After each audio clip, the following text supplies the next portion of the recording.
এক যুবক একদিন কাইন্দা দিছে, বলছে হুজুর কোনদিন মনটা চায় 12 ঘন্টা ডিউটি করে আইসা কেউ নাই, এক গ্লাস পানি আগায় দিব, নিজের পানিটাও নিজে। বিদেশটা এমন না? সে কি আর বলে? বাড়িওয়ালাদেরকে তো বুঝতে দেয় না, মা কানবে, বউ অভাব চিন্তা করবে, এই জন্য বলে না,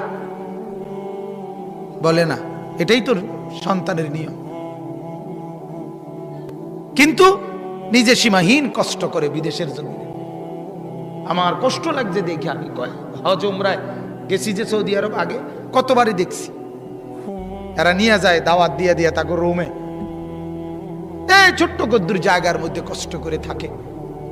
এক যুবক নরসিংদীর আমারে বলছিল একদিন, হুজুর আজ 11 বছর বিদেশ, বাবার ঋণ দেনা এখনো শোধ করতে পারি নাই, বাদ যেতে পারি না, বাবার ঋণ এখনো শোধ হয় নাই হুজুর, কিন্তু ট্যাবলেট হুজুর নাই, কেউ খুললে দিব। 12 ঘন্টা ডিউটির পরে